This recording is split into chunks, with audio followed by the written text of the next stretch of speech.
All right, well, welcome here for another episode of Derek and Joey bullshit about stuff. That's right. This is you know what? I think this is the No Name podcast, the No Name Gear podcast. Guess we're not smart enough to think of an actual name for it. At least it is today. Yes. So it's my turn to show something off. Okay. All right. What do you got? I have this, this is a John Mark Guitars Meridian, is what it's called. Okay. And have you ever heard of John Mark Guitars? No. All right. I hadn't either. So I've been doing this thing this whole last year where when I'm out traveling for Revv, for trade shows, guitar shows, sales, whatever reason I'm out and about, I go to guitar stores constantly. So I've been to almost 125 stores this year, just going and checking stuff out and trying to find cool shops, not to sell Revv stuff, but just that's one of my favorite things to do is just go check out guitar stores. Right. So I was driving home from NAMM and I was coming through Bismarck, North Dakota, and I saw that there's this place, which I'm going to screw up the name of it, so that's real great. So sorry, but I think it's called like Solid Rock Music or Rock Solid Music. It's one of the two. Solid Rock. Okay. So I was like, okay, well, I'll go check this out, and I shoot some little reels and stuff for social media. And the first thing I saw as soon as I walked in was I saw a bunch of guitars that I had never seen before, and they all had this little medallion in the headstock here. And I was like, I'm like, that's interesting. Never seen that before. I'm like, the like offset body style is cool. I mean, a couple of the guitars remind me of like the Veritas Portlander. I'm not sure if he's taking some inspiration from Veritas because it's got they also have a like circular metal badge in their headstock, but yeah, I don't know. Anyway, so saw these guitars and I was like, oh, okay, this is going to be cool to check out. So it's a really small shop. Obviously, Bismarck's not a huge place. But I went in and I met Matt who works there, and and I said like, hey, what are these? And he's like, oh, I build those. And I'm like, oh, you build them yourself? He's like, yeah. I'm like, okay, cool. And so said, yeah, could I try them and tell me about them? So anyway, I tried two of the models that he had, and this was one of them. And I told him like, hey, I'm with Revv and I'm shooting these little videos called Let's Check Out the Guitar Store. And I said, so, if you're cool, I'll shoot that. And I'm like, can I feature your guitar? And I'm like, I'd actually like to interview you to talk to you about it. And like, what got you started on doing builds? And, I said, no offense, but I've never heard of your brand. I'm like, so, love to check it out. So we go through all of the guitars, and at the end of it, of course, I was like, oh shit, man, I forgot to ask you how much they are. Like after we already shoot all of the video, and he told me this one, I think it was $1,500, or it was maybe even $1,200. Whoa! And I was like, you build this in the U.S.? And I'm like, for $1,200? He's like, yeah. He's like, well, it depends on. Oh yeah, the normal Meridian model I think was $1,200, and this one was, yeah, $1,400 or $1,500 because it had gold foils. Right. And so the pickups were a little bit more expensive. And I was like, man, that's an incredible deal, because like most of the time, guitars that I find like this that feel this good and sound good from a U.S. luthier are honestly $3,000. Yeah, like, right. The neck on it was the thing that was, what drew me to it right away. It's like a roasted maple neck with, I don't know what the fingerboard is, if it's rosewood or what, but I don't know. Feels really good. Anyway, so I was like, it's $1,500? And he's like, yeah. I'm like, I'll buy it. He's like, seriously? I'm like, yeah. I'm like, is that as a case though? Because like, I don't want to ruin it, because I had like the truck and trailer. I'm like, I'm just going to trash it otherwise. And he's like, yeah, for sure. And I'm like, okay, cool.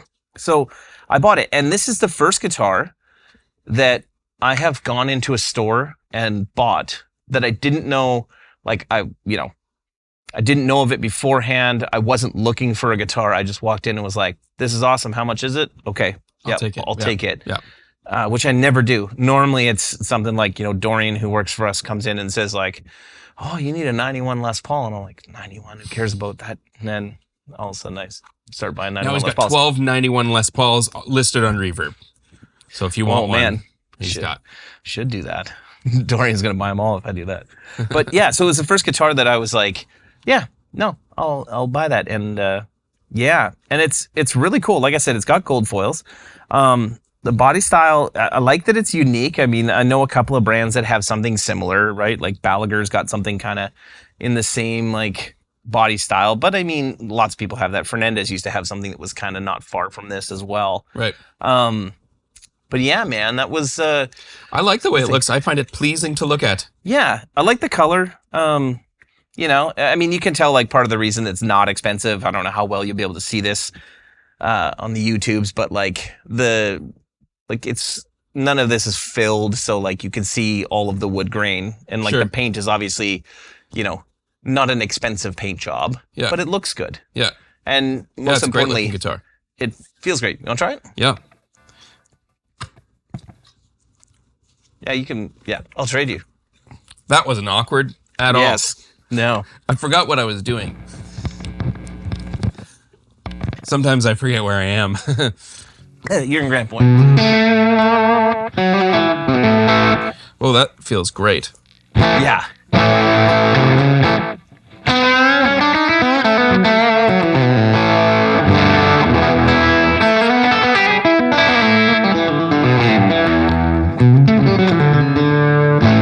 That sounds like a gold foil neck pickup.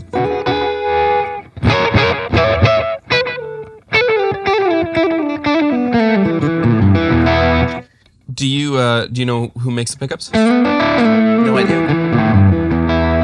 It might be Lawlers. Like it might be something that's like it might be an actual name brand, and that's why he was charging a bit more for it. Yeah. I honestly don't know. Like it came with a case, and there was no other information in the case. And I'm terrible for like I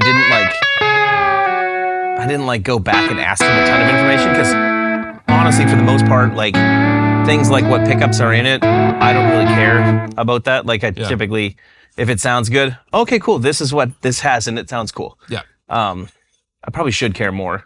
Well, I mean, you're just gonna throw it on the wall and never play it anyway, right? So 100%. It gets its 30 minutes every year on the live stream that, like everything else.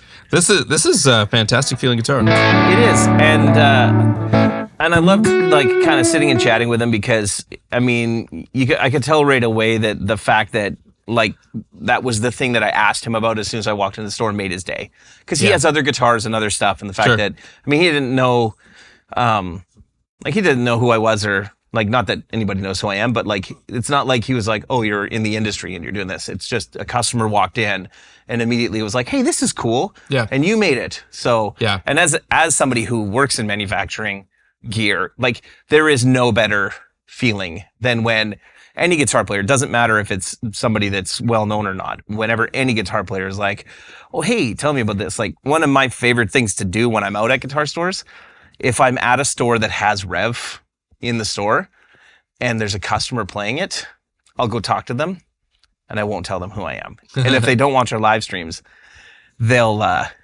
kind of go on and on about it to me. Yeah. And it's hilarious. Like I was at Eclipse Music in St. Paul, Minnesota, or Minneapolis, whatever, Twin Cities. Yeah. And I was there to see the owner. If you've never been there, that's a cool shop you got to go to and everybody should check out because they have like probably more than 1,000 different pedals in their shop. So killer pedal shop. Sounds like my basement. Yes. So I was in there and this dude was trying a D20 and he's playing it and he looks over and I was just kind of watching and he looks over and he's like, have you ever played this amp? And I'm like, yeah. I'm like, it's great. And he's like, yeah. He's like, you know, he's like, they're from Canada, I think. And I'm like, yeah. And I'm like, they're near Winnipeg. And this dude was like, yeah. He's like, I've been thinking about getting this for a while. I've been watching a bunch of their videos. They've got this guy, Sean Tubbs, that I was watching his videos and he's really sold me on it. And I'm like, oh, that's awesome. And he's like, have you ever seen any Sean stuff? I'm like, yeah, I've seen all of it. I'm like, he's awesome. And anyway, so he was like, I'm just not sure. And I said, oh, yeah. So I'm like, are you thinking about getting it? He's like, yeah, I'm just not sure about this. And I can't remember what the question was, but he had a technical question. I'm like, oh, yeah, no, this is how it works. And he's like, so you know it? I'm like, yeah. He's like, do you have a Revv? I'm like, I have all of them. And he's like, what? And I'm like, I work at Revv.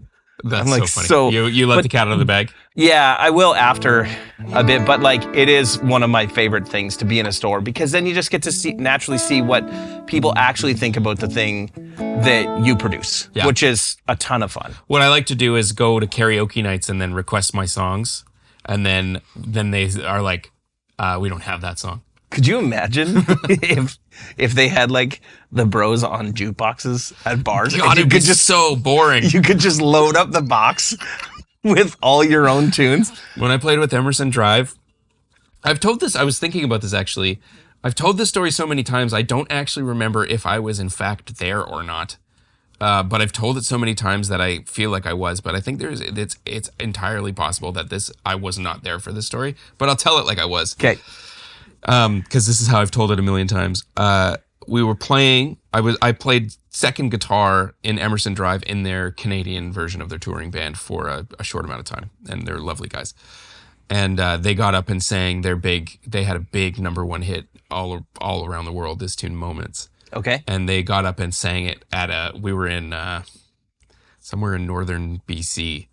And they got up and sang it at a karaoke night, and the karaoke guy was like, "Wow, you guys are good. You almost sound just like them."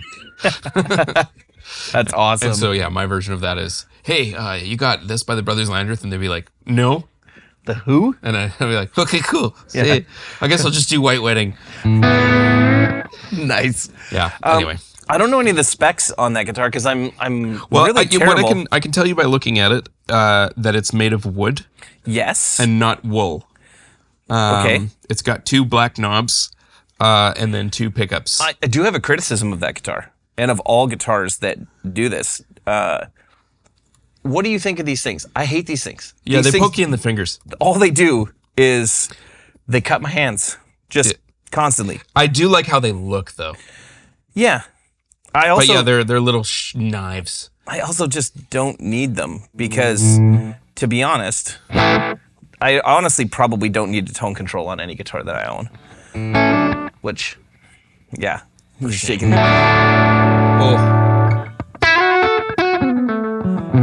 I love the tone control. I can't live without it. You can take these off, you know? Yeah, I know. You just...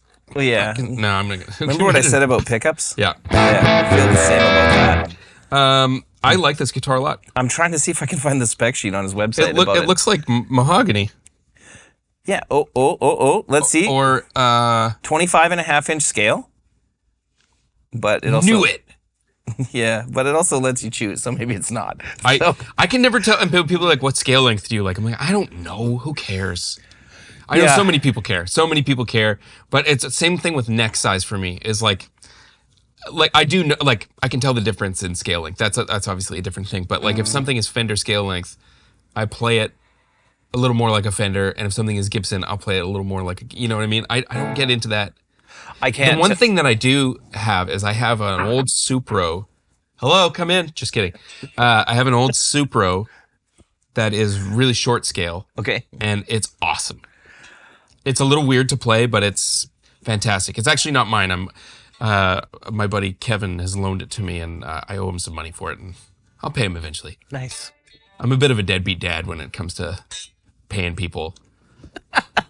That's not true. That's not true. I have been a little bit of a deadbeat about this, but I'm going to fix it.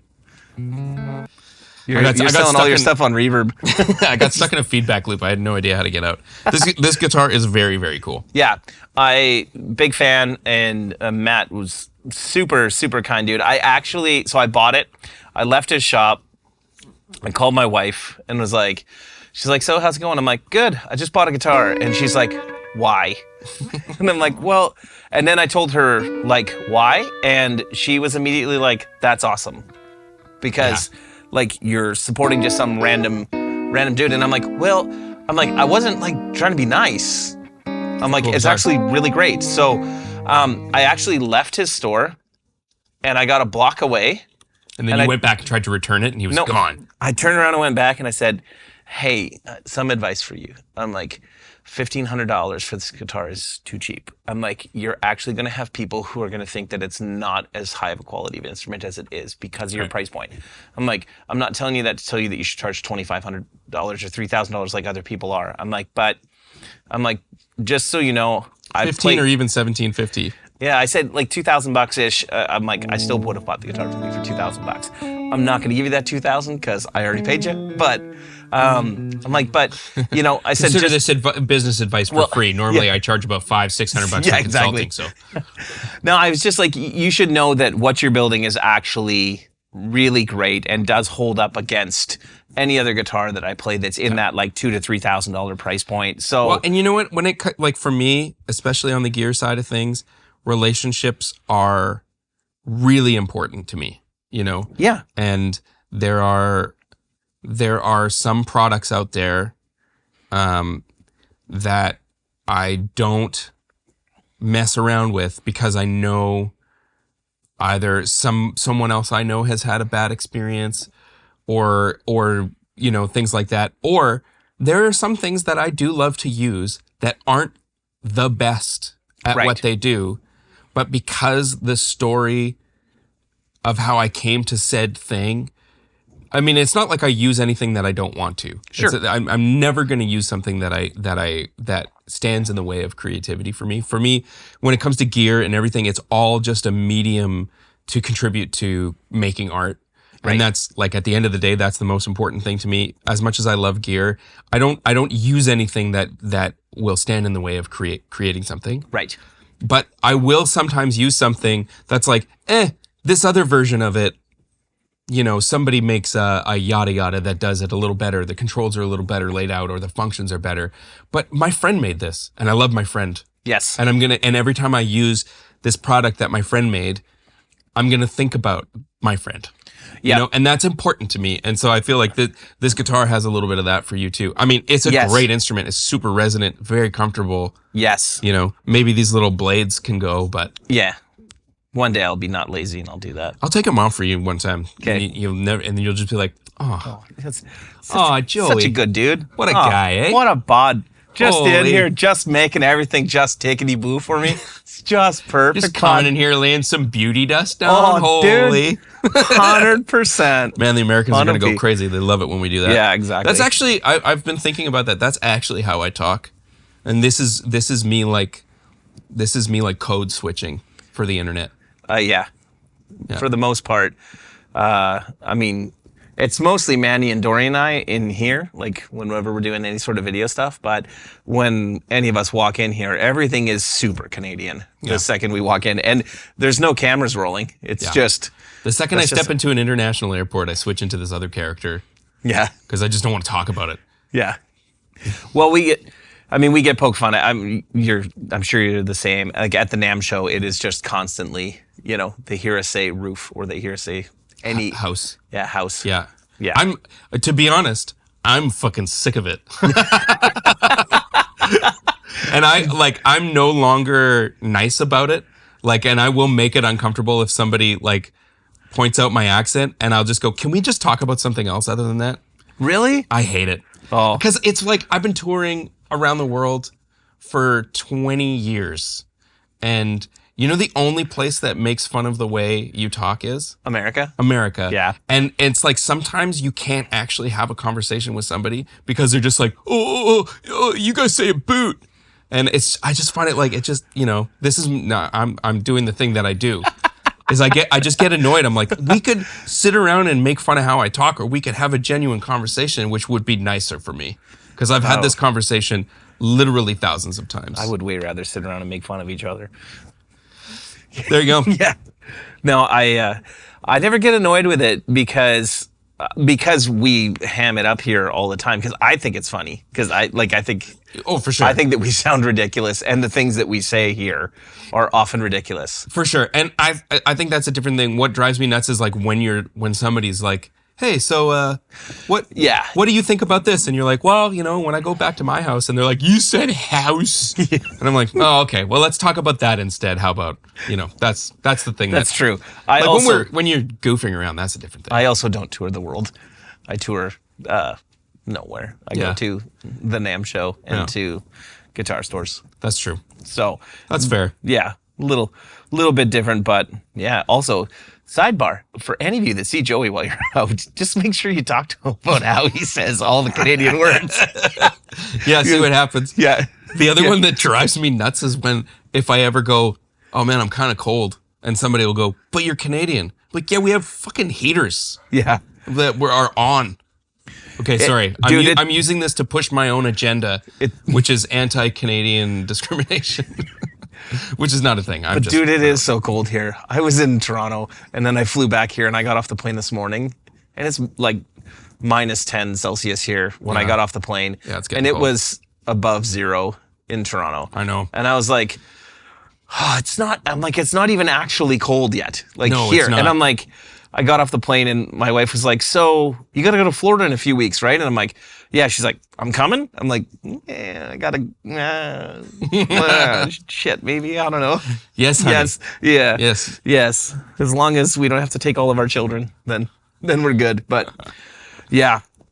So anyway, I do have a fun story, and I do want to comment, away from our Canadian accent bullshit. I completely agree with you on if you know the person behind a piece of gear, or behind a company, it makes a world of difference in your opinion, I think, of the piece of gear. For sure. Like, not that you think that, not that you'll play something that sucks, right? But I'll give an example, and actually, I'll bring out some of these guitars from this guy on a future episode. So I have a friend from like Spring Hill, Franklin area in Tennessee. His name is Dan Blom, and he owns EB Rooster Guitars. Right. Dan is one of like the best repair guys and luthiers that I've met. He is a sweetheart of a guy. Love hanging out with him whenever I'm in Nashville.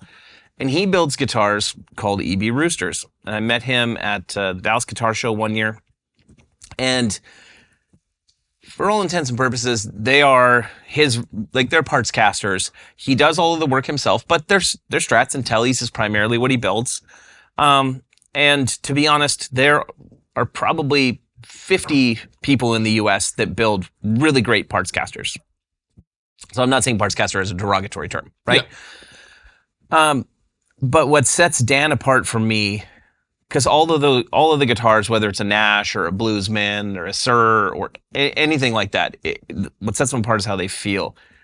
With Dan, when I got to hear the story behind why he builds guitars and what he does with his company, made all the difference in the world for me, where I was immediately like, I would love to buy one of your guitars from you right now. Yeah. And I'll bring out, I've got a Strat and a couple of Tellys from him, and I'll bring them out, some other time when we have some more time, and we'll kind of talk about them. And also talk about like, what are some of the things that you can get from like a custom builder like that? Because I have like some different things about my parts casters that you're able to get from people like that you might not get from, just no offense to Nash because I don't own one, but you wouldn't get it from Nash or from some other like kind of mass producer of T style or S type guitars. Yeah, like what you might not know about Derek is that he's a really big gardener, and so all of his guitars have holes poked in the back where he can stash all of his seeds. Yes. So he doesn't lose track of them. That's right. So you need carrot seeds? Yeah. Normally, it's nice that you said it that way. Normally, I put milk duds in them, and that's why I'm so fat. Is I just slowly eat chocolate while I cannot play this guitar. What? Yeah. And with that, folks, we're going to say goodbye. Yep. Thank you for tuning in. Yes. Like and subscribe or whatever other things we're supposed to tell you to do. Yeah. We don't. Once we figure out where this is going to land, we'll know what to tell you to do. But for now, just keep. But in the paying attention. meantime, two things. If you don't know Joey stuff, make sure you follow Joey Landreth and Bros Landreth. Check out John Mark Guitars online. Great stuff. Great people. And then my Instagram thing of let's check out the guitar store. If you like seeing weird, cool stuff, or a lot of the same old, but just like seeing the insides of guitar shops, go follow those things on whatever social media platforms you use. And we'll see you guys next time.